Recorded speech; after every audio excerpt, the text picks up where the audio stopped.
Mhm. We have a fairly increasing number of audience now, so it's a good time to begin. Firstly, thank you everyone for joining.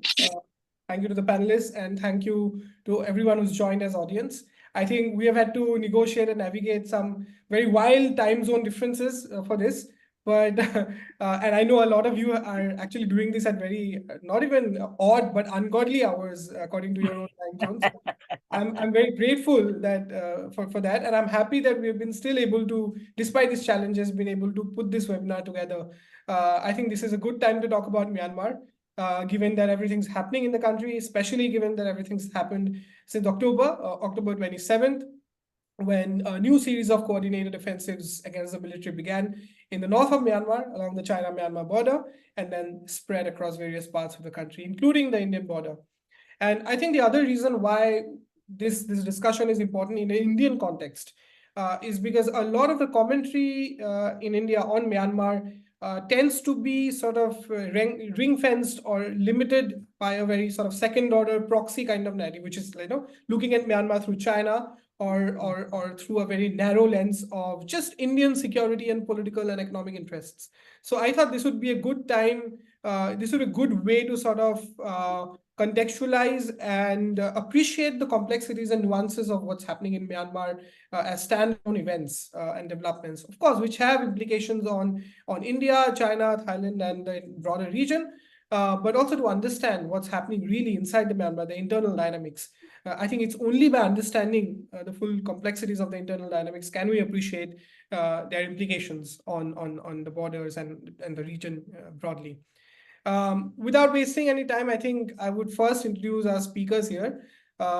We have a very, very distinguished and very well-placed panel, let me tell you, to talk about Myanmar. And rarely do we get this kind of a lineup.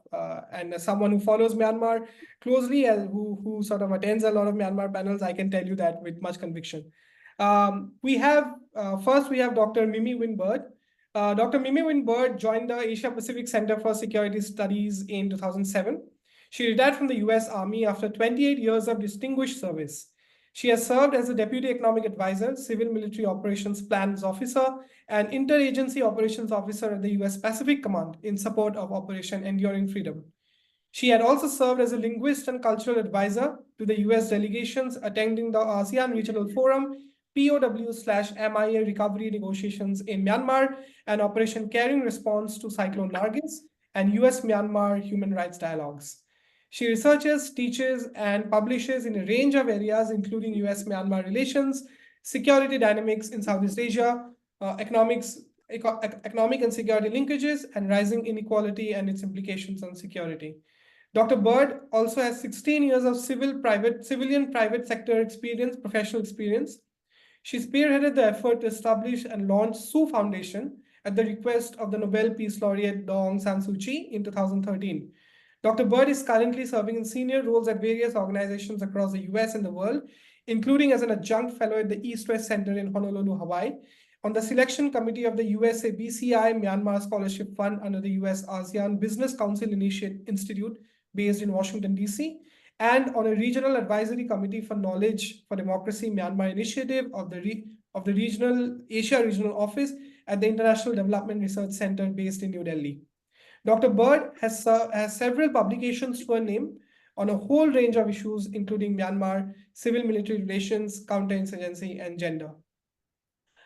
Then we have Zaw Tuseng, who serves as the president of the Myanmar Policy Institute, or MPI. His active involvement in the 888 uprising, or 88 uprising, exposed him to the risk of arrest, prompting him to seek refuge at the border soon after the 1990 elections. Through its diverse programming, MPI aims to foster informed, inclusive, and deliberative discourse, encouraging civic participation among stakeholders. Prior to his role at MPI, Zaw played a crucial part in managing Burma's grant portfolio at the Open Society Foundation. He has honed his expertise in advancing democratic values and governance through his authorship of opinion articles. Zaw's educational background includes an Executive Master of Public Administration from Columbia University School of International and Public Affairs, as well as a BA in Political Science from Delhi University. So Zaw, you have a connection to India. Finally, we have Lian Bavithang. Lian Bavithang is a PhD student in political science at the University of Hawaii at Manoa and an East-West Center degree fellow with a master's degree in international politics from SOAS, University of London, and previously a visiting fellow at the University of Cambridge's Center for South Asian Studies. He's an ethnic Chin who previously worked as political analyst and ethnic rights advocate in Myanmar for 10 years. And his previous works include monitoring the development of India's largest project in Myanmar, which is the Kaladan Multimodal Transport and Transit Project. As you can see, this is a highly well-placed panel to comment on what's happening in Myanmar. So without wasting much time, I would dive straight into it. I think we'll begin with you, Dr. Bird.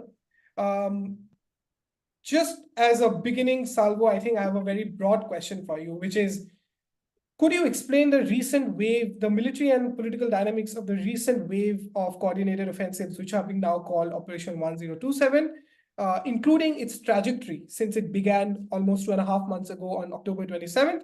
And could you also please tell us how it has impacted the revolution, anti-junta revolution in Myanmar? Okay. All right. Well, thank you so much for having me today. And also, today my comments are going to be my own.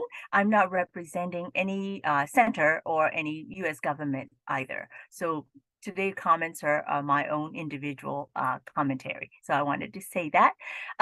Okay. 1027, the military the strategy that was used was almost textbook case of how to conduct a military operation, especially in the asymmetrical level, right?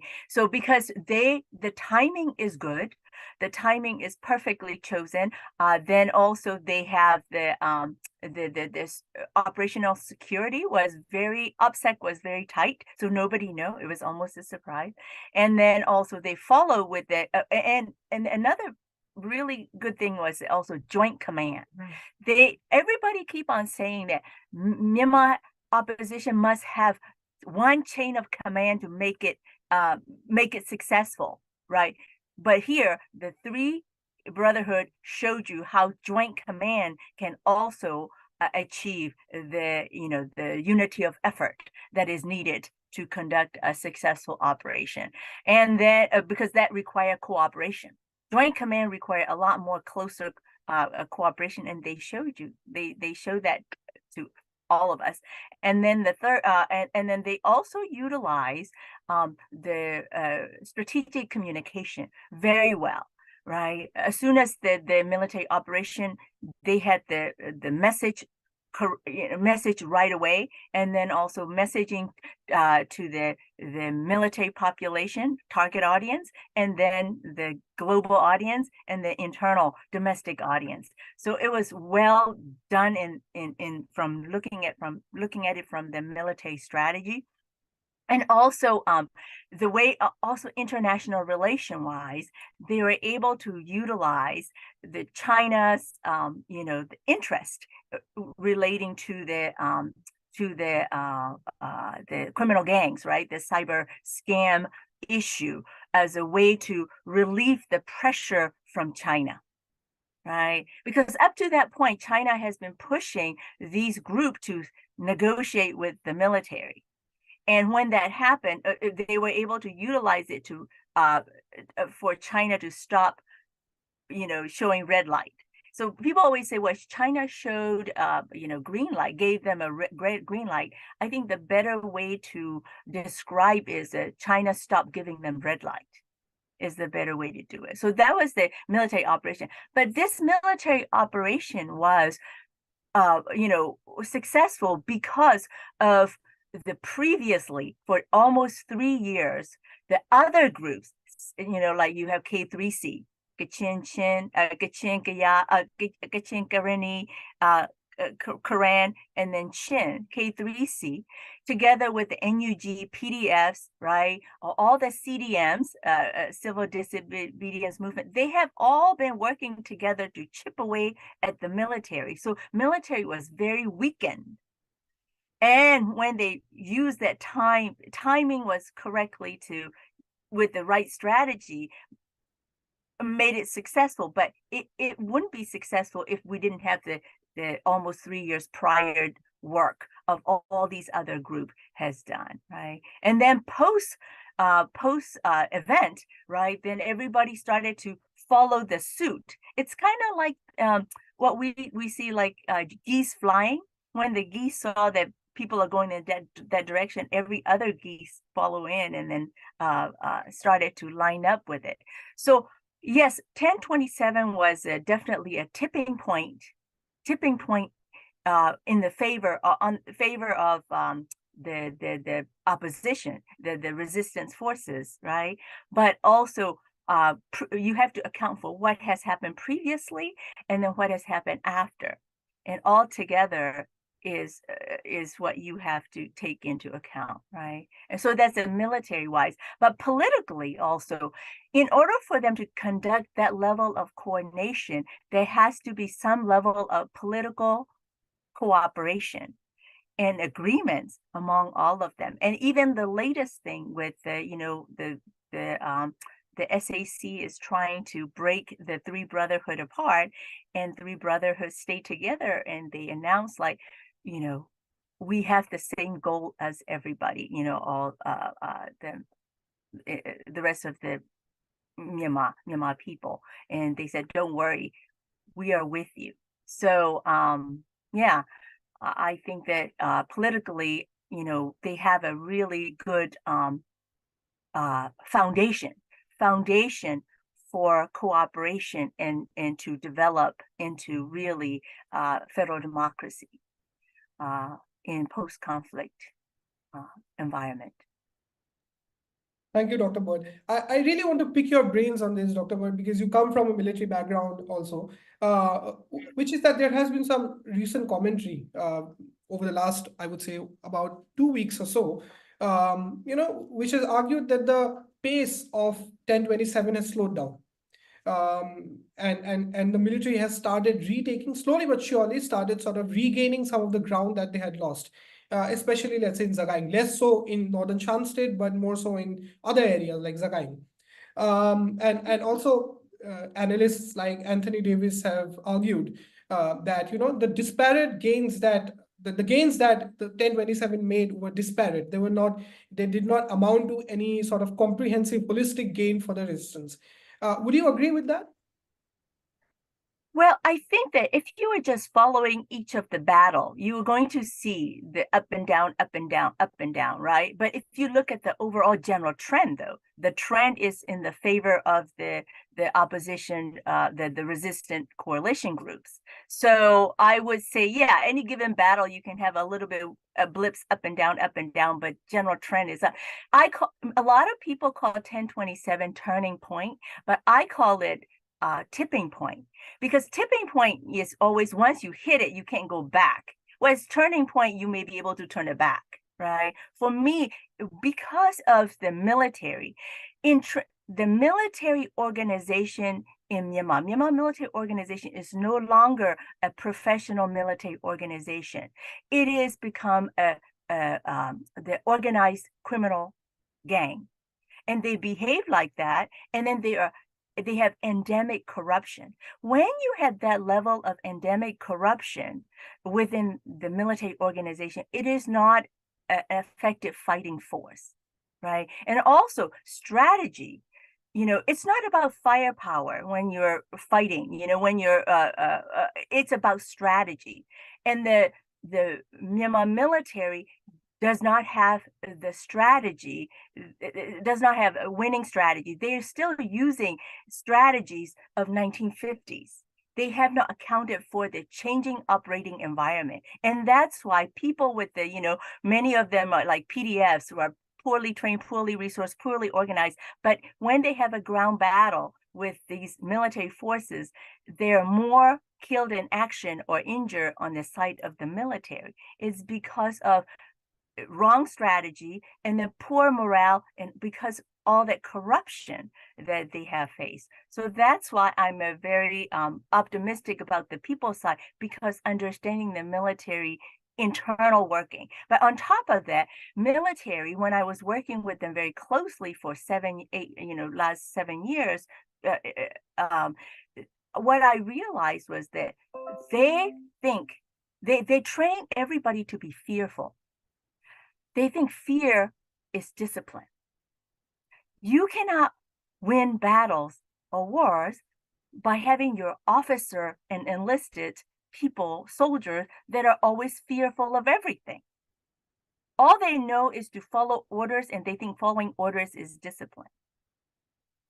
But it isn't. So anyway, so for those reasons, I am not surprised the military is collapsing. I have called it from the very beginning, and then they continue to go down, and then as I see the tipping point, and it cannot turn back because they can't recruit more people anyways. They're missing their recruiting targets. So what they're doing is they're going into the jail and then grabbing the recruiting the criminals. But the criminals they may be brutal, but they're not effective fighting force, right? So those are the reason I am, I think that the people are successful and the military is on the verge of collapse. Right. Okay, before I move to the next question, I just want to tell the audience, if you want to ask questions to any of the panelists or want to leave a broad question for everyone, please feel free to type them in the Q&A box. We already have a bunch of questions from Nine I, who's from the Voice of America. I will pick and choose as we go along. But before that, I have one last question for you for now, Dr. Bird, before which I would move to Koza, which is, it's often said that the military has one major tactical, or rather two major tactical advantages, which is that it has an air force and it has heavy weaponry power in terms of deploying artillery. Which is what we see, in response to this kind of offensive, we are seeing more and more use of airstrikes in Sagaing and also northern Shan states. We see more and more use of artillery in these regions. So, this creates a kind of very deadly asymmetry from the point of view of the resistance forces. But even then, we see that the resistance forces have been able to make significant gains despite this asymmetry in firepower, or the sort of both qualitative and quantitative asymmetry in many ways. How do you see this? Like I said, it's about strategy. Winning wars is winning battles are all about strategy. It's not firepower. And in this whole fight, right, it started as a political problem, right? They wanted to have the political power. And when you talk about politics, it's about hearts and mind, winning hearts and mind, right? You don't win hearts and mind by bombing people's home, burning people's, homes and villages and churches and temples, right? So, the strategy that they're deploying, those are like old times, old thinking from the 40s and 50s strategy. That's what I'm saying. And that you just said that, right? The people continue to gain because but they have better strategy. People use all kinds of creative way to overcome the firepower element. But in this type of fight, again, firepower doesn't decide success. It's about strategy and winning people's hearts and minds. That's why. Sure. Thanks, Dr. Bird. I'll come back to you. Koza, I think for you, I'll start with a broad question, which is, how do you assess the implications of Operation 1027 on both the political and strategic aspects of the revolution?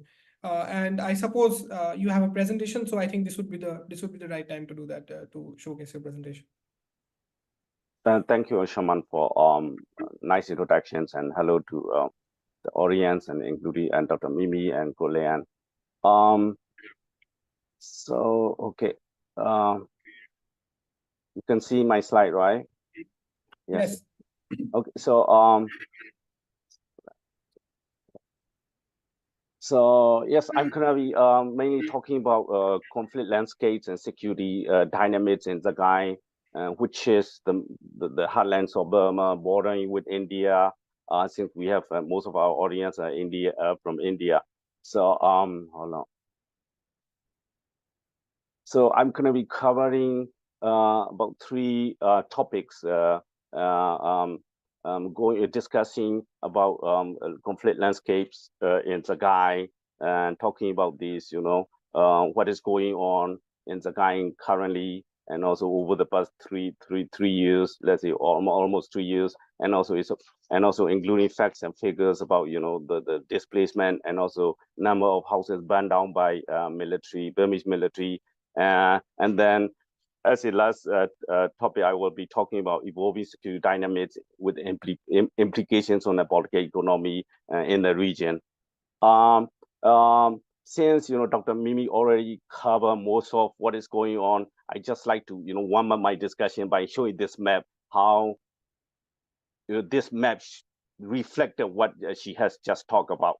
So mainly I'll be talking about Zagai. So as you see, over the past almost nearly 3 years, Zagai hasn't been actually quiet, despite, like Dr. Mimi mentioned, all the people at different forces with under-resourced, underfunded, inexperienced, but they have been able to counter the military offensives and also defensives over the past 3 years. Out of 7 regions, and also Zagai was the first to fire the shot against the military coup since early 2021.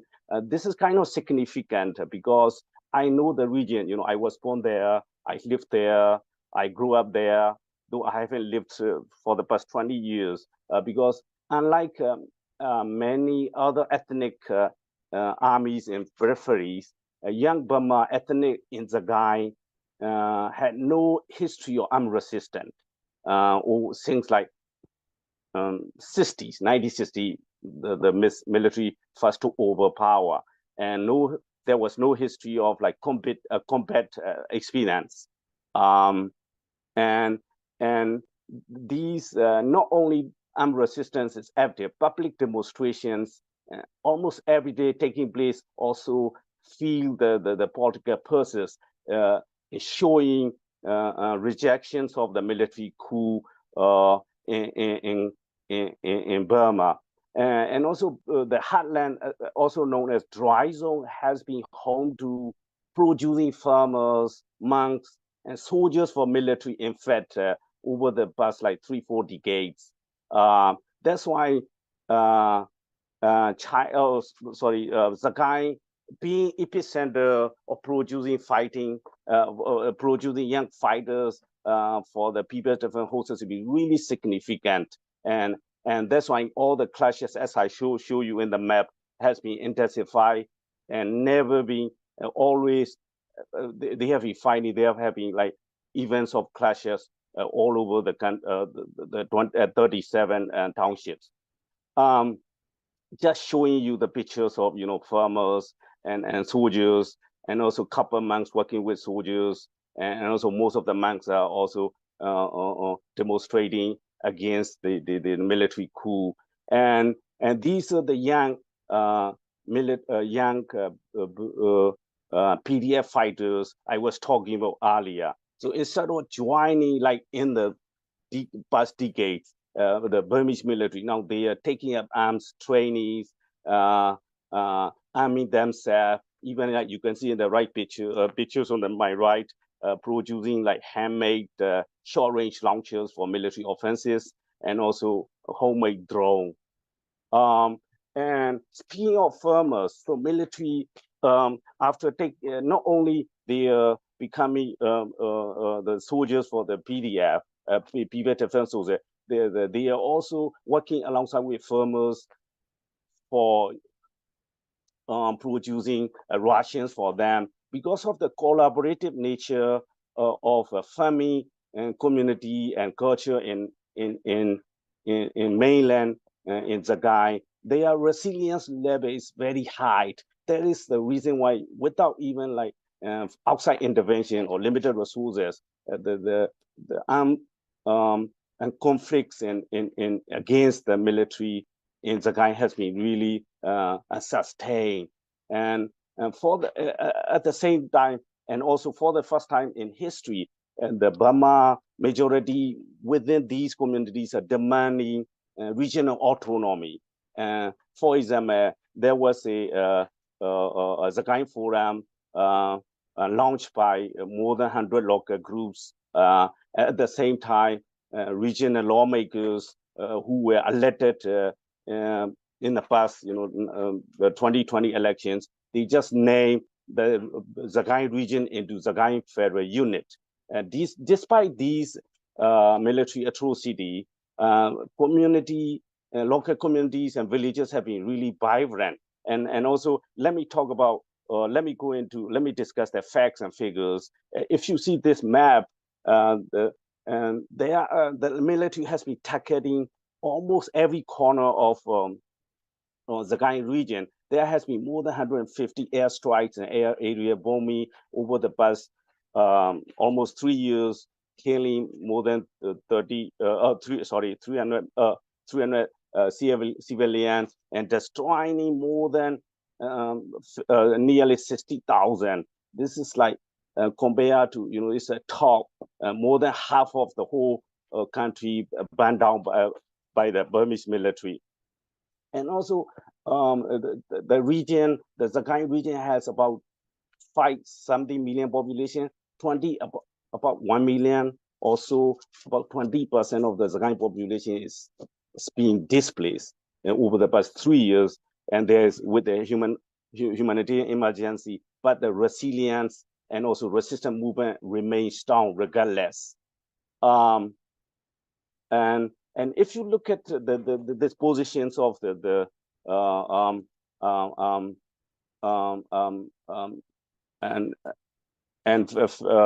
Tibet Defense Forces, so you see, this is a line of the Asia Highway, so connecting India and Thailand, going through the Sagaing and also the rest of the country.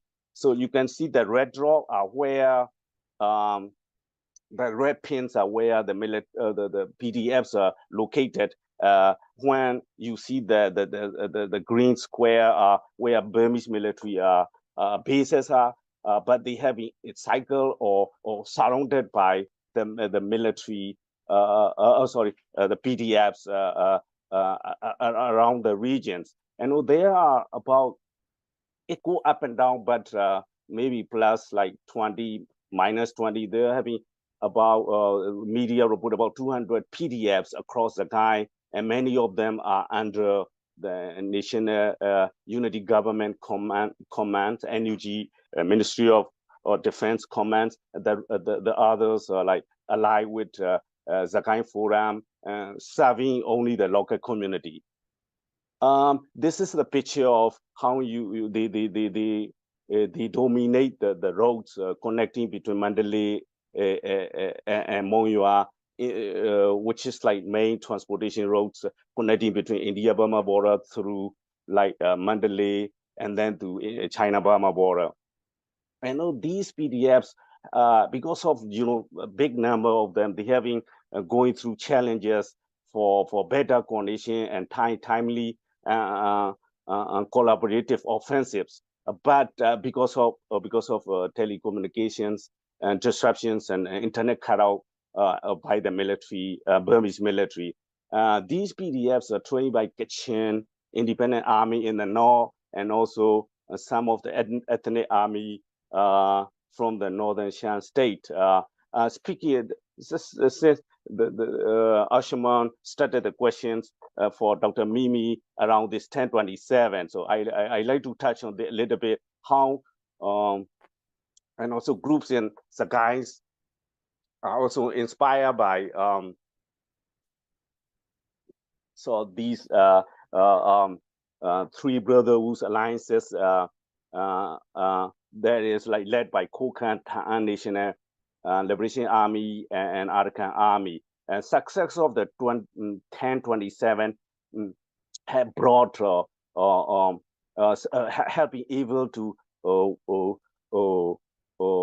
help groups in Sagaing to step up their offenses again. They recently took over 4 towns, one of them and combat near India-Burma border, and also they also run into a few of the military bases belong to anti-Indian Meitei or Manipuri armed groups in Tambu Township. And as you know, the Dr. Mimi also talked about how there has been assumption that China has given tactical approval and green light as China wanted to stop scamming activities along the border, affecting many Chinese citizens. I think it's 1027 is a big blow to gender who has refused to work with China on on the tackling transnational crime. Then let me get back to, since speaking of China, let me get back to the guy. As you may know, there's a copper mine called LeBron Copper Mine Project that is the heart of the guy, and two Chinese companies are operating along with Union of Myanmar Holding, Myanmar Economic Holding, owned by military. Before the coup, the mining project produced about 500 tons of copper every day. Now it has been on and off operations because of many of the workers coming from around the areas joined civil disobedience movement against military and their business. With evolving security dynamic in across the country, so this Chinese company has been looking for alternative ways to bring copper into the area where, especially to China-Burma border, going through like Mandalay and northern Shan State, where 1027 is taking place. At the same time, Myanmar military hasn't been able to help a Chinese company to guard the trucks carrying copper from the site, which is the heart of the line to the China-Burma border. And meanwhile, local security actors are also in need of like more assistance in various form so that they can do their job. So recently, one of the strong local PDF known as Burma National Revolutionary Army issue a statement saying they are protecting foreign investment in the area without mentioning any country or any investors. This discussion amid all like new security involving China, I'm wondering what would be like Indian interest in helping the country Burma from moving from dictatorship to federal democracy. That I believe serve Indian interest securely in the security sector as well as political as also economic sector. Thank you. Let me stop here. Thank you, Goza, for those detailed maps and touching on the India question at the end. I will come back to you and everyone else on the India question eventually. I have just one quick question before I go to Salaiyan, which is, one complication rather about Sagaing was that there was no one particular group or coalition rather of PDFs or resistance groups in Sagaing, unlike, let's say, in some of the other areas. In Chin, there was a CNF, there's CNDF and CDF, recognizable groups in that sense, or coalition of groups rather. In Kachin, there was a KIA. In Northern Shan, there are these groups, TNLA, MNDA. Of course, there's the Brotherhood Alliance, there's the FPNCC, right? But now in Sagaing, we have something called the Sagaing Forum, which you briefly alluded to right now. Could you tell us more about what this Sagaing Forum is? What is the command structure, members, and what are its aims mostly? Sagaing Forum is kind of platform where about more than 100 groups came together. It's kind of a process to bring a kind of a new political bottom-up approach, talking about when need to be part of a future regional governance, right? So they have about like 30% of them are local armed groups, another 30 are like aid worker, another 30 are strike leaders, and also CDMers, right, who are teachers and college teachers and students, and also some doctors.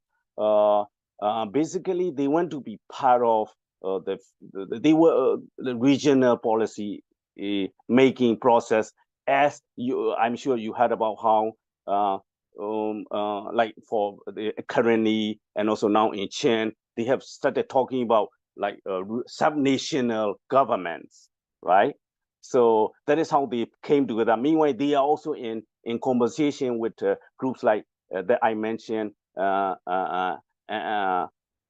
of parliaments who regional member of parliaments who were elected by the people during the 2020 elections, and they have been talking about how to work together so that they can kind of they can be part of this rising regional actors for their share goal of building a new Myanmar, which will be more of like federal rather than unitarian country. Thank you, Goza, for those detailed answers. Again, like everyone else, I'll come back to you on some of the other questions. Before that, we go to our last speaker now, which is Salai Lian. I have a similar opening sort of question, broad question for you, which is how do you see the recent offensives in Myanmar? But let me make a more sort of specific, make a more categorical specification for you, which is how do you see the implications of Operation 1027 on Chin State?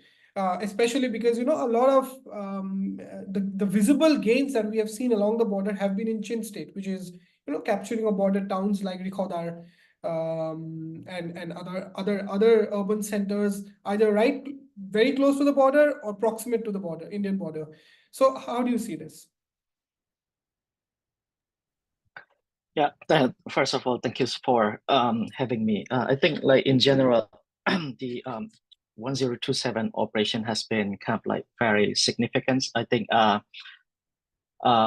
you know, a lot of credit go to the Brotherhood Alliance, but I think when we talk about the these kind of like 1027 operation, I think we should not also forget about, you know, like the NUG plus K3C that has been kind of like, you know, fighting for you know, like the past years, and you know, and after that, you know, they have been kind of like cooperating. So, and I think that the lots of analysts are kind of like looking at the 1027 operation as a kind of like, you know, mostly driven by kind of like, you know, one particular block. I think now the operation has become much more inclusive, and I think this is kind of like nationwide kind of like offensive operations. So I think the result of the 1027 could not be kind of like looking at one particular factor, because like it involved kind of like a loss of stakeholder, and is this becoming nationwide.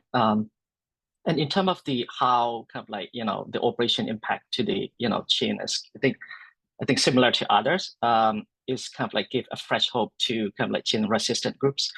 But when I said that chain resistant group, you know, it's like I just use chain resistant group because that, you know, there are like kind of like different armed groups, you know, but particularly I think the main armed group is the Chin National Front / Chin National Army, and there are also kind of like Chin National Defense Force. I think the one thing is, I think first the 1027 operation not only gave kind of like, you know, big motivation to the resistant fighter, but also I think it's kind of like, you know, gave kind of like moral damage to the military. I think this is kind of like the key point too. After, you know, 1027 operations in Chen State, particularly, I think like we see kind of like the resistant force from, you know, the Chen resistant force taking 3 towns. You know, you mentioned about, you know, Rikwadar. This is kind of like the second Indo-Burma border. Lai Lien B, which is also really important for the Indo-Burma. It's not big, but, you know, like it's very strategically very important. I think Rezwa is also another one. And when we look at the kind of like, you know, southern kind of like, you know, Chen State in Palawa, I think you will see kind of like AA recently taking kind of like 2 tactical command, which is really important. And I think the capture of these, you know, strategic location kind of like kind of gave political leverage to not only the, you know, Chin State kind of like, you know, armed group, but also I think it kind of like contribute to overall kind of like, you know, resistant movement in Myanmar. And I think it's also give a big questions to, you know, neighboring country how to engage on Myanmar. Thanks, Leon. I think one question that's been on everyone's mind in terms of a very recent development, which is the establishment of the Chinland Council, right? For a long time, one thing that we were seeing, a big challenge rather to the Chin resistance, was this sort of kind of lack of coordination or staggered coordination, or lack of a unified command. I mean, there was the ICNCC, but it kind of fell apart. But now we have the Chinland Council, which looks like the new unified front. Could you tell us more about what the Chinland Council is, its kind of membership structure, and what are its key objectives? Yeah, so the Chinland Council was kind of like formed after a meeting of I think 235 people from the Chin National Front, Chin National Forces, CDF from different townships, and MP elected from 2020 elections and other key stakeholder in Indo-Burma border in December. I think like they hold kind of like 2 or 3 days. Basically, kind of like they adopt the Chinland Council and the Chinland Constitution. So the Chinland Council kind of like involved now is kind of 65 members of, CDF include, CNF include, and elected parliamentarian include. So basically the Chinland Council is kind of like, I would say, the leading political body. So that will kind of like form the Chin state government within 60 days, and also it will include the kind of like judiciary, that kind of sort of things. And if we look at the objective of the Chinland Council, I think it's not very surprising for observer. I think very similar to kind of like previously. I think we will see the self-determination, and also kind of like one of the vision is kind of like to kind of like establish federal democratic unions. Of course, the self-determination terminology is very kind of like broad. When we say about self-determination, what level of kind of like power sharing do you mean? But I think the key message is that they are not seeking for kind of like different kind of like state or something like it's like separation or something like that. So I think this has been really in line with their kind of like previous political movement. And looking at the Chilean constitutions a little bit, it come up very recently, but this is not, I think, like very kind of like finalized yet. I think they said they will kind of like edit some of the wording, but what I see is that is include a lot of kind of like self-rule rather than share rules. So basically, and I suppose the reason might be because the constitution is supposed to be for this kind of like this revolution period. So I think like it could be changed, anytime. And the Chilean constitution in my kind of Chilean kind of like council in my kind of like understanding will be kind of like political leading body, and I expect to see kind of like more political people in the Chilean council, and more technical people in the Chin state government. So of course, I think you might hear that there are like some kind of like boycott from some groups. It's not very easy thing, but kind of like I cautiously kind of like optimistic. Of course, need to be cautious. But I think from these kind of like the emergence of the Chilean council is, I think first I expect more consolidation of power, because in the past these CDF from different township are kind of like primarily responsible for their public administrations, kind of like education department, they run completely kind of like now I think it will come to the Chilean council in terms of like how we're gonna go in Chin state. So this is kind of like more consolidation of power, but also kind of like more, I think, standardization within these regions. And I expect kind of like the kind of like more kind of coordination in terms of like military. So I think this is kind of like one thing. And the formation of the Chilean Council is, I think, really important. I think especially after Chin resistant force and like seizing the border area, because it's bring lots of questions, because in the past lots of the public administration were kind of like run by it's like different groups, but now I think it need, because like it include the border, because it's just more like really big government function. So I think this is kind of like very significant. Thank you, Kolyan. I think I will come back to you again. I think this is the point where I want to tell the audience once again, if you have any questions, feel free to drop them in the Q&A box or in the chat box. Even if you do, I mean, if you do that in either of them, I can see them. I'll pick and choose and ask your questions to the panelists. If you have questions specific to panelists, it'd be good if you mention the name of the panelists so that you can sort of direct the questions to them. Otherwise, you can leave a broad question, which I could, ask all the panelists to take a shot at.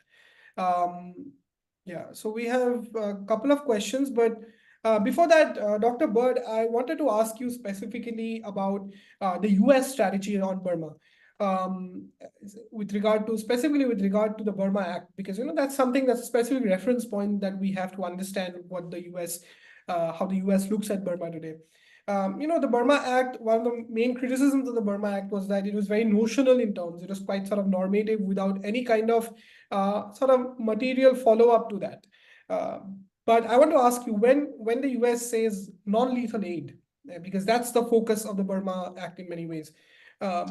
Firstly, what does the US mean when it says provision of non-lethal aid to Myanmar, to the Myanmar resistance?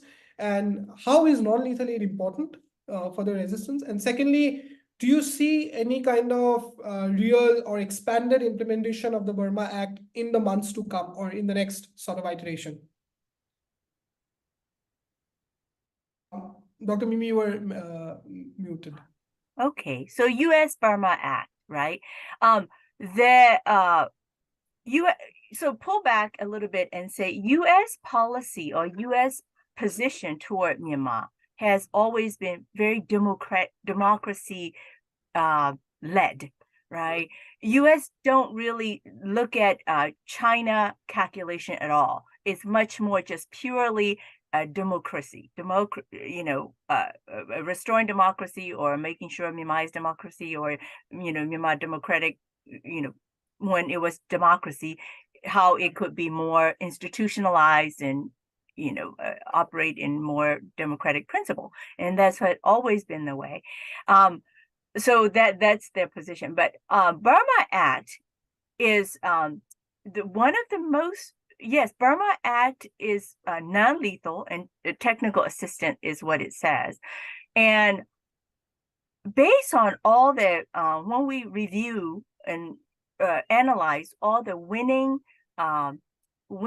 revolutions in world history, we see three elements that keep on appearing that are common to winning revolution. And I call it DIP, D-I-P. D is for defection, I is for international pressure, and P is for people support. It is not about firepower, again, right? So in the Burma Act, it provides for in those all three areas.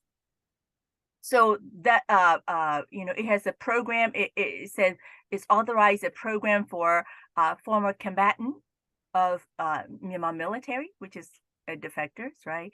And then to provide humanitarian aid that has to go with people support, people resiliency, and then a lot of sanction, right? That's international pressure.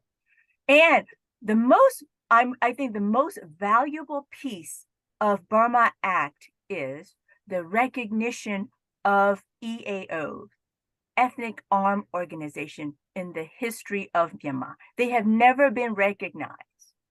And that recognition goes a long way for the EAO when they start to negotiate for federal democracy system, right? It raised their position in the negotiation, right?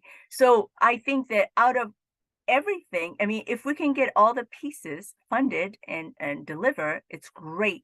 But even without all that funding, the fact that U.S. recognized EAO as a major win, and then also lend legitimacy to all the EAOs. And then once U.S. started, then other countries start to recognize the EAO. Right? And PDFs, EAOs and PDFs, it specifically state those groups. So I think that is the most, in my eyes, most valuable for the long term as well, and post-conflict federal democracy, development. But one thing I want to go back to what, earlier conversation about 1027, right? 1027, one of the, I think, major victory of that 1027 is strategic communication. It really inspire all the groups, as well as it's also captured the imagination of the international community. Until 1027, no one is talking about Burma, right, or Myanmar, right? Even like in India, many of the some people thought that the conflict was over, right? But now it's back in the news, and it goes a long way for international pressure piece of the overall strategy for the resistance. Yeah. So I would say one more win in that 1027 is the focus of international community back to Myanmar, and it really captured their imagination. Sure.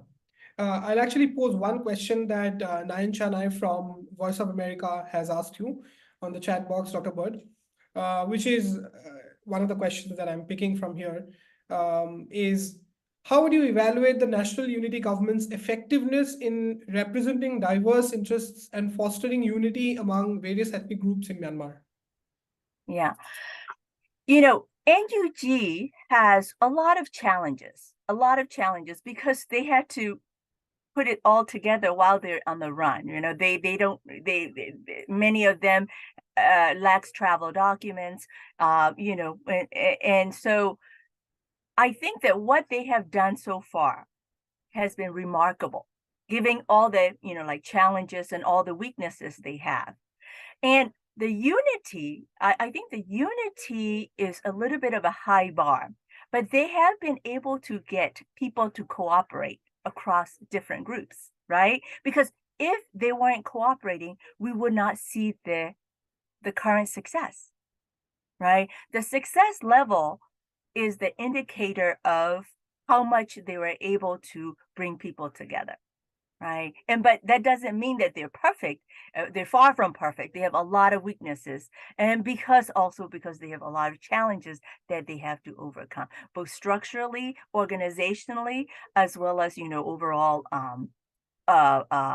overall issue that they're dealing with. They're fighting a war, right? They're not just running a regular peacetime organization, peacetime headquarters type of organization. So I think that giving all that, I think what they have been able to achieve has been remarkable, given that they had to put it together something quick and bringing all the stuff together with all the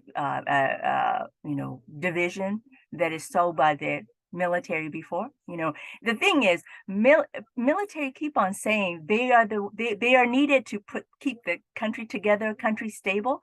Well, that's their propaganda.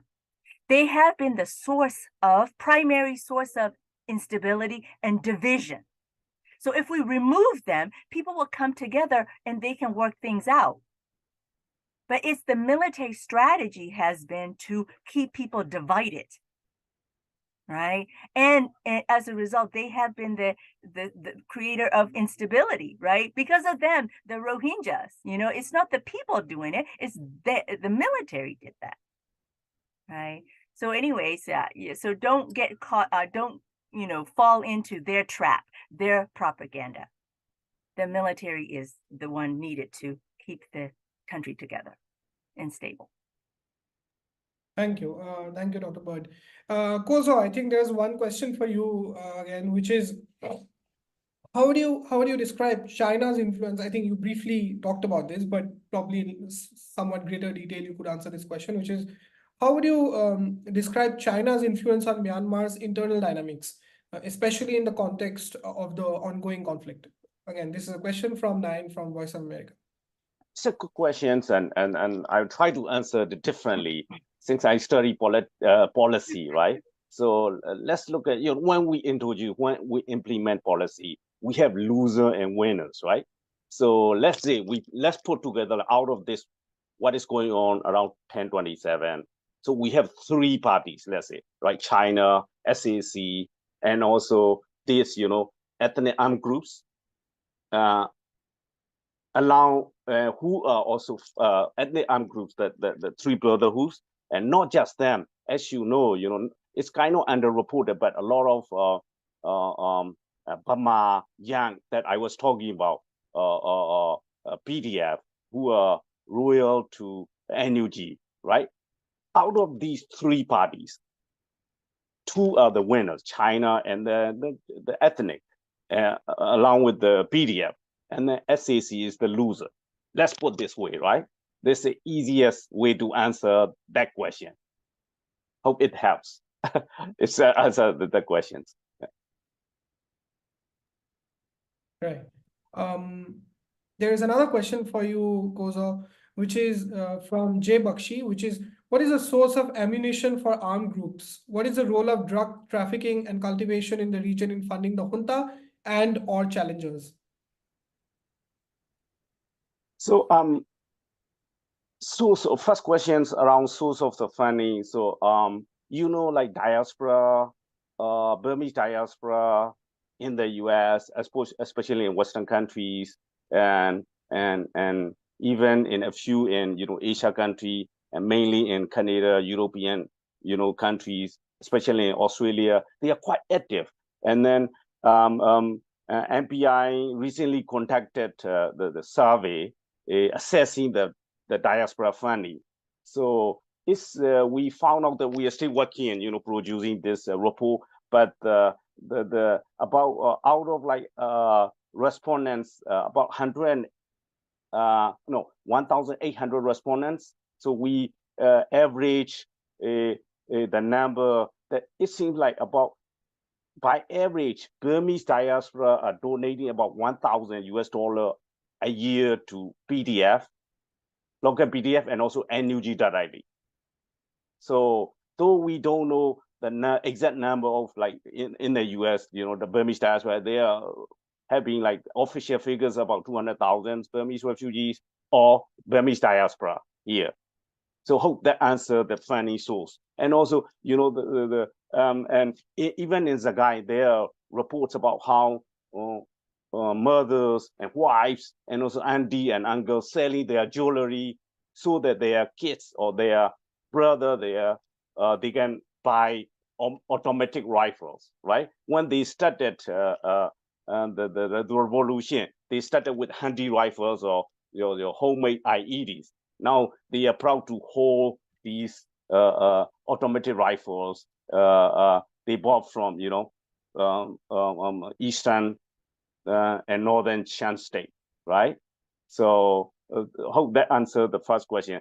Around second questions, I have a limited knowledge about drug issues, but recently I think at the UN or Indonesian organization reported about Burma and Afghanistan, going back and forth, number one and two, the most produce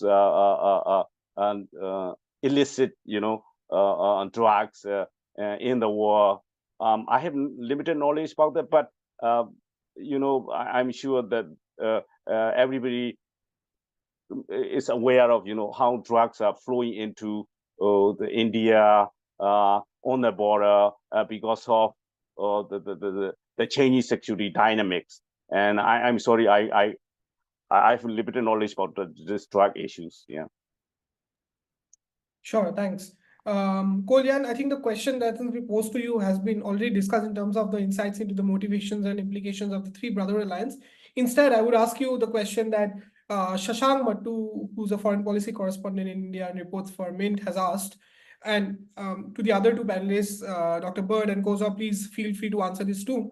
But Talal Young, I think the question here is that will the disparate ethnic militias be able to unite to create a stable democratic government should the military lose control? And I'm going to combine this with another question that's been posed by Jude Alex, which is, assuming that the military collapses, what stops the EAO? This is the question been asked. What stops the EAO and different PDFs to slide back to settling personal animosities, own interests, and get into a race for power grabbing? Is that a possibility, and what's the way forward? So I'm sort of clubbing both questions. Yeah, go ahead. Yeah, thanks. Let me go to a little broad in that. I think like what unite the resistant, regardless of kind of like different kind of like ethnic or kind of religious background, is I think I would say kind of like shared grievance over the past decades under the military. So the past, especially last decades transitions, I think like they experience kind of like kind of like quasi democracies, and they see kind of like economic opportunity and kind of like foreign investment are coming. So I think this is part of the reason that why they don't want to go back to the under the military, and I think that kind of like unite and it's kind of like give to the kind of like share goals on Myanmar futures going forward without military involving in the politics. And second is the EAO and kind of like PDF relationship. I think EAO PDF is, I think the relationship is kind of like master and apprentice. I think like it's really good. So if we look at the loss of PDF, I think either they're even if they are kind of like operate under the NUG Ministry of Defense, these EAO is like are the one who kind of like train to these PDF. So I think their relationship has been really good, and PDF EAOs they are kind of like institutionalized experience. So I think this experience has the one that kind of like help the newly established PDF in terms of how to kind of like function, chain of command, code of conduct, those kind of things. So I think this is kind of like a really positive kind of like development. I think what should we do in terms of the uniting these kind of like resistant force would be, I think in the kind of like coming kind of like months or week, I think it would be good that if there is kind of like a general consensus that come from the NUG that what is like the country future forward when the military is fall. I think that would be a key. That would be the one that unite. I think now, I think like in terms of the the collaborations, I think mostly we are kind of like unite with the shared grievance, but I think something need kind of like how the future is look like. I think we all have kind of like a general sense, but I think kind of like more calms and kind of like written way would be, I think, the key, I think. Can I compliment what Leanne has said, right? They have shared goal, and I talked to almost all the ethnic armed group leaders with just a couple the key ones, and they're not asking for separate country. They're asking for federal democracy.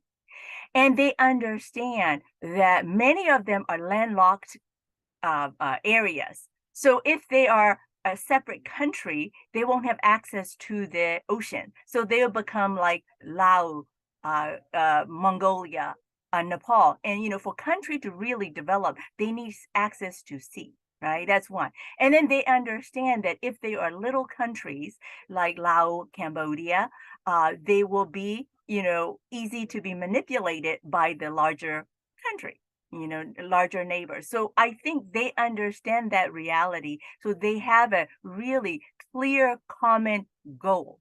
They may have different interests, right? Depending on where they are, their geography, their people, their culture, their experience, historical experience, but they have an overlapping goal.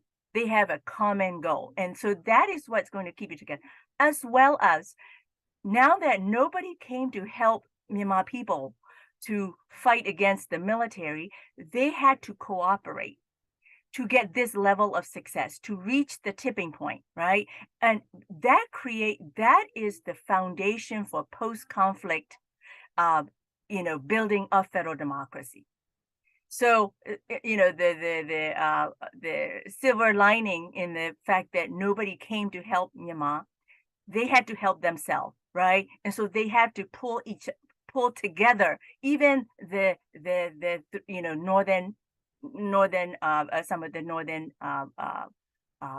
armed groups, right? So I think that there is a high chance of them being able to, come together to build the federal democracy. But also, none of them has enough firepower to hurt to make the level of destruction the military is able to do, right? Even if they have go into some type of a armed conflict, they'll be very localized. Military is the only organization that has enough firepower to inflict widespread countrywide destruction that they are doing right now, right? And you remove that.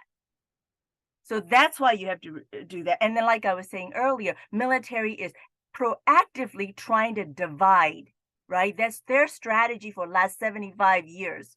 And if you remove that, then it will leave them alone to work through their differences, right? So I want you to, I don't know if you're aware of the USIP report. They just did the survey, and they said that social cohesion is a lot stronger than people perceive to be, and intercommunal relationship is a lot better since the coup. And all these armed groups are also out of the, they're tied to the community. They have ties to the community. So for all that together, saying that it's going to fracture and go into warlordism is unlikely, according to the report, right? And based on also what I just said, also complement the USIP report. So again, back to, people keep on saying that Myanmar will fall apart and fracture. That's you're going into the trap, the military many years of propaganda, right? So that's my my additional answer to what Leon has said. Thank you, Dr. Bird. Koza, do you want to add anything to that question? You're muted, Koza. Yeah, it's different. To add to what Dr. Mimi and Leon discussed, so this time is different. As I was talking about how young Burma from mainland, heartlands of Burma, heartlands of Myanmar are fighting alongside with ethnics. It had never happened before in this large scales. So through collaborations, by building trust, there is a less likely that they're going to be fighting each other at one point, because like Dr. Mimi and Leah mentioned, they have now shared a goal, and they have gone through this process of working together, cohesion, and also collaboration. So they have gained trust, which we didn't have before, because of the divide and rule by military over the past like 4 or 5 decades. Hope that answers the part of the main question. Yeah. We have a question. We have 2 questions from David Jiong. In the recent discourse within the resistance camp, apprehension and unease have arisen regarding the emergence of the Sagaing Forum and analogous political developments originating predominantly from Bama regions. Specifically, these political entities identify themselves as federal units. 2 questions follow from this. Number 1, how should one consider this relatively nascent political development in the context of discussions on the federal union? Number 2, furthermore, do you believe that the National Unity Government has sufficiently elucidated its position in terms of public relations on this matter? Any one of you could take a stab at it. Since this is to do with Sagaing Forum, maybe Koza, you want to answer this first?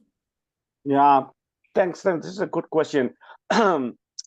As you know, this regional autonomy, even federalism, the term is quite new to mostly Burmese majority in the mainland.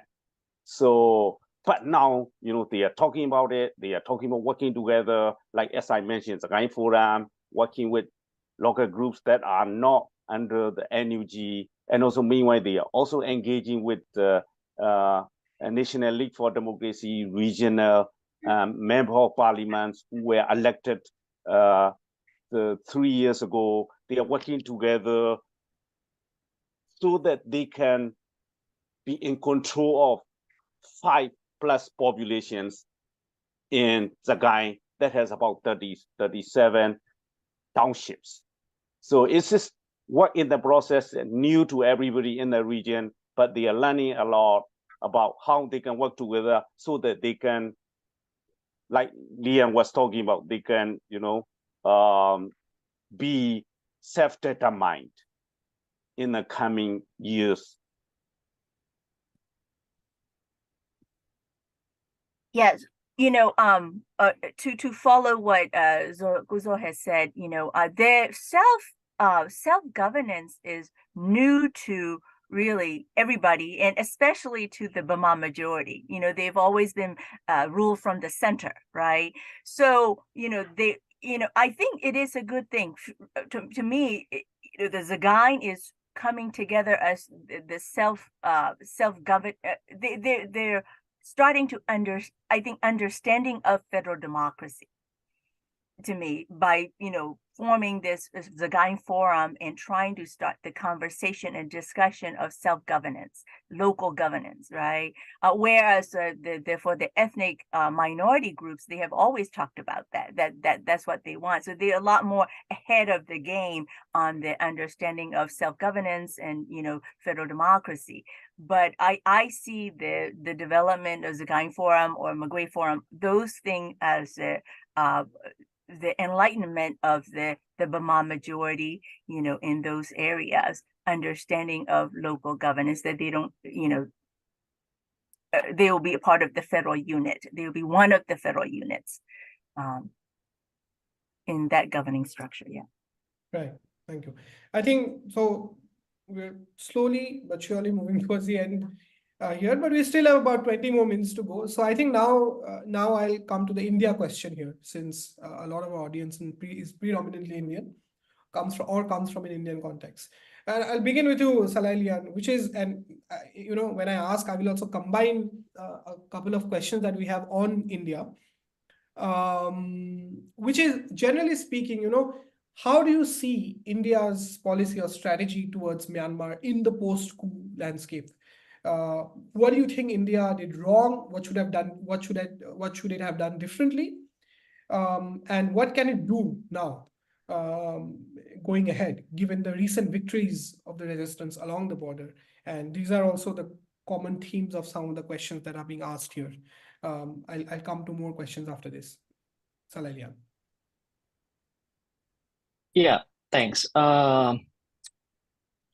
When I think when we look at, when we talk about, Indo-Burma relations, I think we need to separate the New Delhi relationship and Mizoram relationships. I think the first is about the Mizoram Mizo peoples and Mizoram government relationship with the resistant force. I think it has been amazing. And I think two things that make really progress about why they are very supportive. The peoples in the Mizoram and the government is very supportive to the resistant movement. I think first is about the social media, because of the the violence of the military, the burning down of the Tantlang, which is very close to the Indo-Burma border. I think they see it, they can see it from far. They can see it from social media, and I think that bring a loss of sympathy. Second is about, I think, the people-to-people relationships. The Mizo and Chin are basically the one tribe because of the colonization that has been divided. But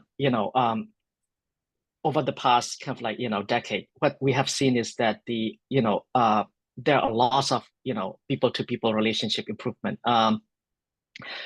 The Chin diaspora community, especially in US, Australia, they invite Mizo celebrity for events, singing events, or others. So that type really close relationships. I think this is very progressing. When we look at the their response to the coup. And the second is the New Delhi relationship. I think it's not very very good. It's not very satisfying, I think. And what this has been wrong, and I would say, is that the New Delhi is not really engaging with the resistant force. Of course, there might be secret meetings, but I think if we look at the China, I think like even China's, I think, have like engaged with Naypyidaw, but at the same time, there is also kind of like, engagement with the, armed groups that kind of like give a lot of leverage. If we look at the 1027 operations, I think you will also see there's this like China big frustration on Naypyidaw. And I think the Indian government has been, very kind of like slow and didn't really engage with the Chin resistant groups or Myanmar resistant group or Arakan army. I think this is a big problem. And if we look at the Indian biggest investment, I would say investment, they said like development projects, like a Kaladan multimodal transit project. I think it will come from the Kolkata to Sidway to Palawat to the kind of like Longlai area. So now I think these routes have been controlled by the Arakan armies. And if we look at the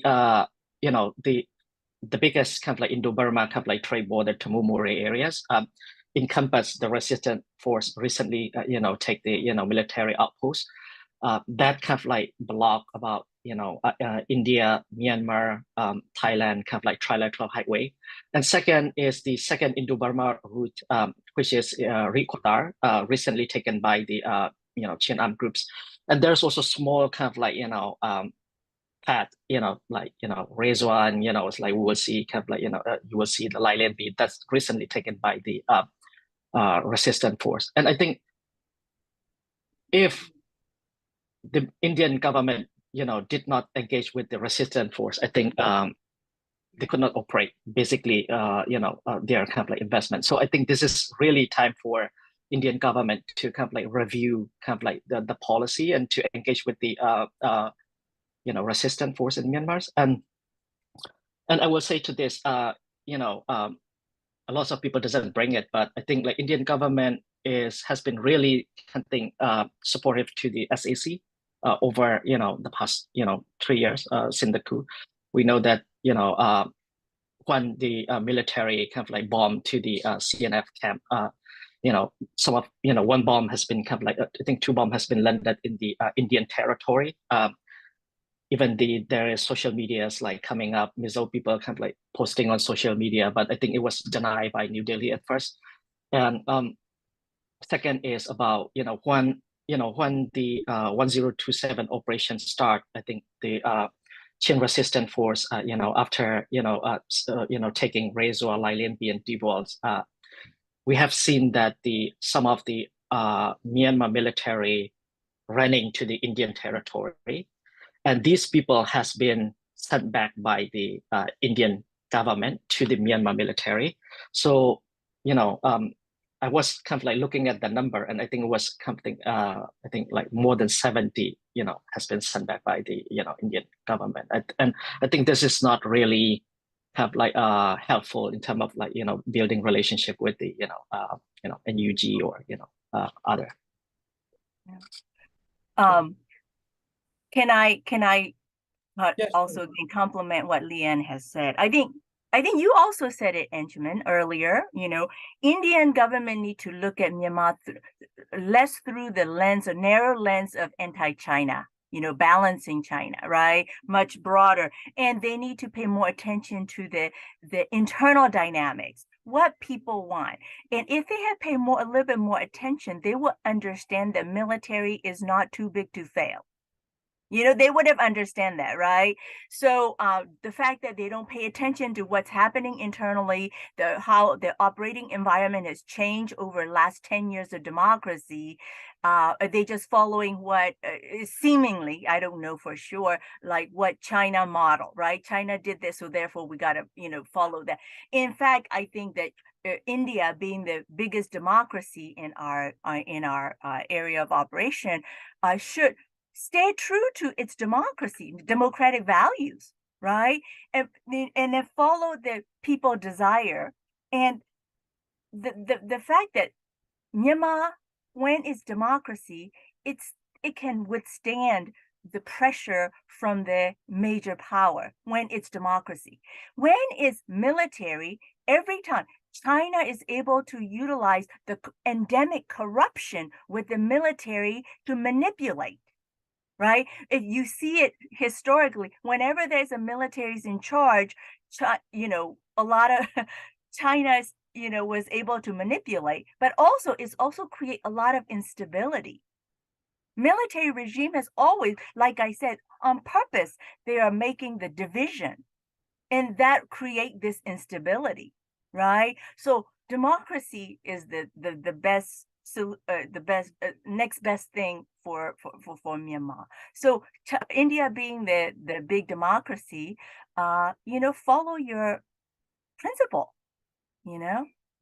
And right now, like he said, less than a quarter of the country is under the control of the military, right? The rest, the NUG, PDFs, and the EAO control over 3/4 of the country. So if you want anything to do with that, if you're not engaging with those organizations or those groups, you're missing out. You're missing out. And then back to the what can India do to support is, just like Burma Act, non-lethal is good enough. Providing safe space for all these dissidents to go to, all the refugee to stay at, right? That create the resilience, and then denying the military of the legitimacy it craves, right? And that's also a form of international pressure, right?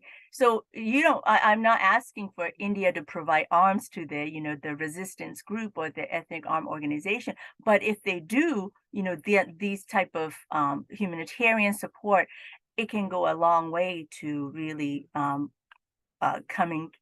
ending this conflict in a near future. Thank you, Dr. Boyd. Koza, do you want to add anything? Yeah, I would only advocate for India to kind of and to echo on what Lian and Dr. Bibi was talking about. India to kind of provide space for refugees, and also to prevent more refugee flowing, could probably provide like humanitarian aid to especially people in Zagai and Chen, so they don't end up at the UR border, right? And then you keep them inside with, as you know, the food prices in Burma are going up. And also there is also, a lot of reports about food security crisis in the country. So it will be, India role to help people who are in need of, humanitarian aid, not arms or no other intervention, just aid, food like beets and pulses that Burma used to import to India. Now why don't India, government like provide aid to those who are displaced along the border, or those in the areas where adjacent to India-Burma border. Yeah. Sure. One question that's come up in a couple of the questions, basically one theme that has come up in a couple of the questions that's been asked is the situation in Manipur, right? The ethnic strife that we are witnessing in Manipur. In the Indian media, whatever is happening in Manipur, it's not just about the Indian media per se, but also the state government in Manipur itself has many ways linked the ethnic strife to Myanmar in some ways, that groups in Myanmar are fueling violence in Manipur, etc. Many of them are just sweeping statements, I believe, in my own opinion, without any basis. But the question here that is being asked is that how do the people of Myanmar, or a section of the people of Myanmar, or certain groups in Myanmar look at the conflict in Manipur? And in your view, is Manipur being affected by whatever is happening in Myanmar, especially along the border? And Manipur shares a border with Sagaing particularly, and a little bit of northern Chin state. So how do you see this situation? Any one of you could start. Yeah, sure. Go ahead. I spent 7 years in Manipur actually. Manipur was my second language, and in the 90s, and we were quite welcomed by Manipuri people at that time, and also we share a lot of cultures. I'm sure a lot of Meitei are in Mandalay, right? They have been there for decades, and I think because of like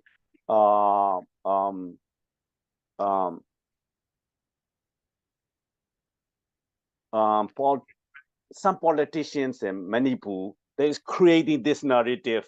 There has been like lack of people-to-people relationship. It is not true.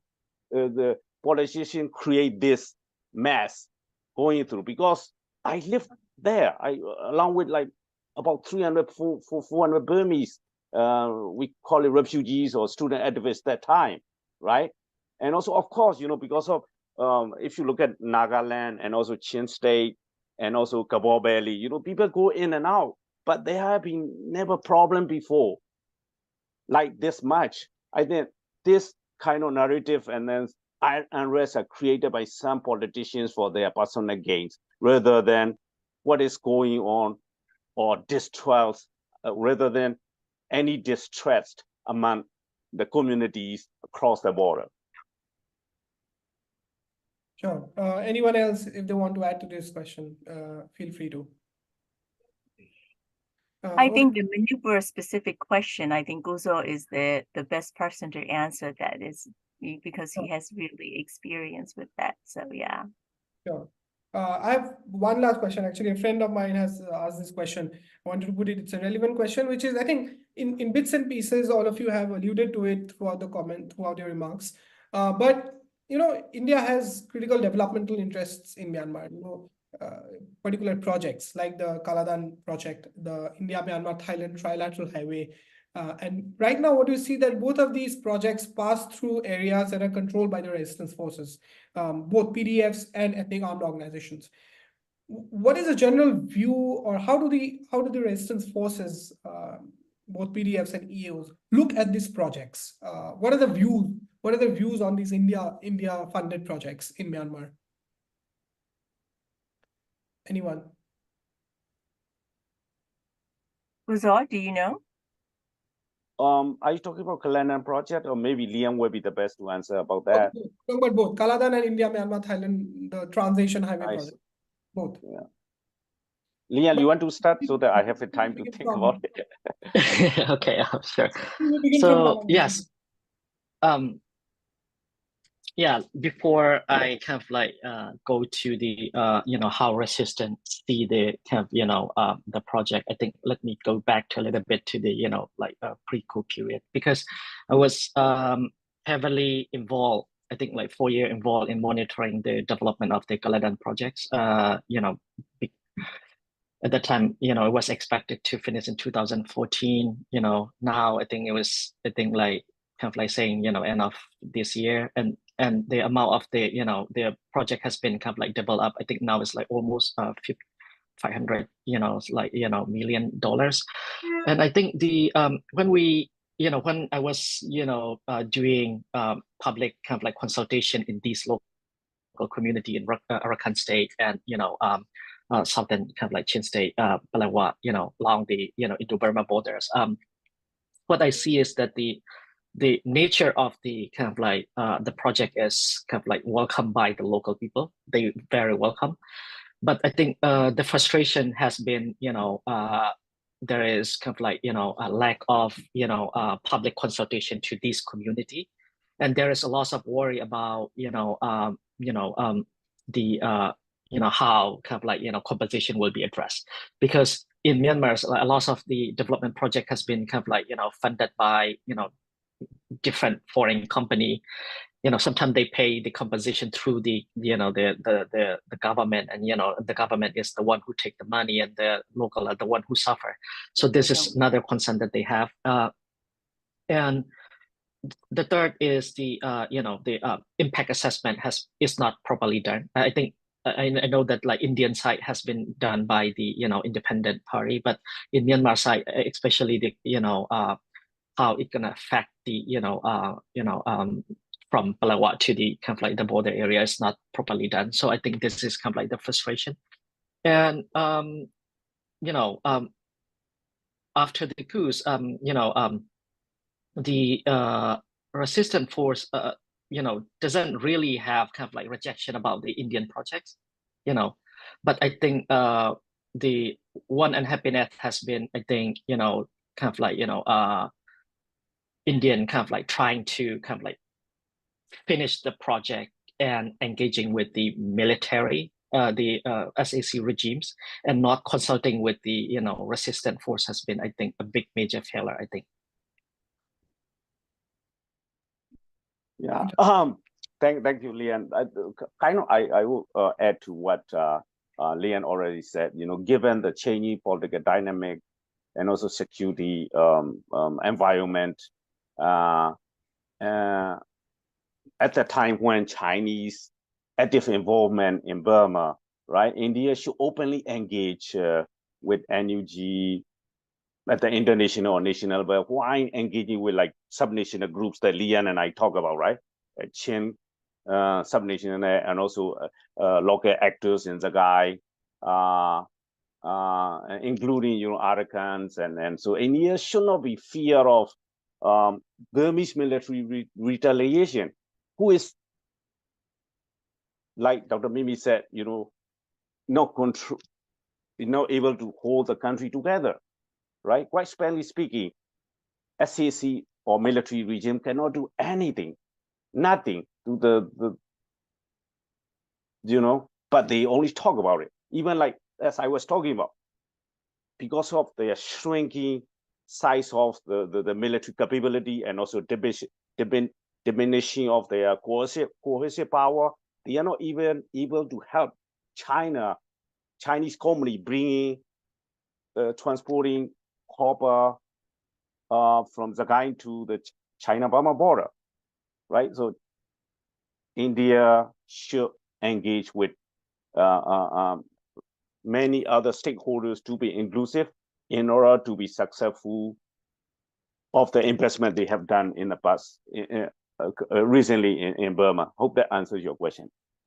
Also for the future, right? The people are 90% of the people are against the military.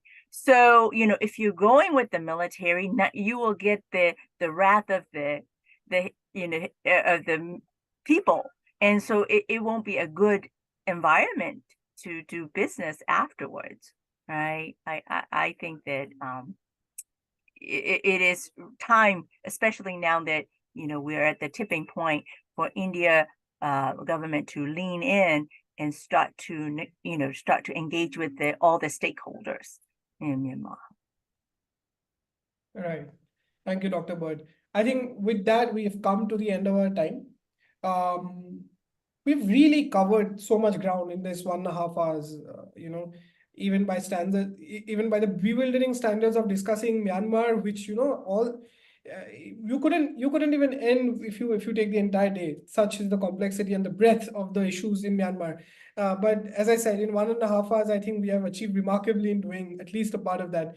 On behalf of the Center for Policy Research, I really would like to thank all of you, on all the panelists here, for making time out of your very busy schedules. I know a lot of you personally, and I know that you are involved in a lot of things at once, given the situation in Myanmar today. So I really appreciate you taking your time, and especially, in your, as I said, the wild time difference that we've had to sort of kind of agree on, and the odd hours that you are sitting in. So special appreciation for that. And also thank you to all the... Gozal gets the prize of that. Absolutely. Thank you. It's like 2:30 a.m. here now. Yeah. I don't think I could have managed that. So hats off to you. I would also like to thank, on behalf of CPR, all the audience who've been here. We've got some great questions. You've been a very, very engaging audience. This is the exact kind of audience that a panel on Myanmar needs. We hope to be organizing another. We are coming to the end of this year, and we are also reaching the 3rd year of the attempted coup, I would say. And we hope to be organizing another discussion very soon, probably over the next 2 to 3 months. And we hope to see you all there again. The video of this entire session has been recorded. It will be uploaded on the YouTube channel of the Center for Policy Research. You can also find the video on our website, www.cprindia.org. So if you want to go back and look at anything, listen to some other answers or some particular answer again, feel free to do that. Feel free to share also. Again, thank you all for coming. We hope to see you again. Have a good day. Thank you you. for having us. Thank you.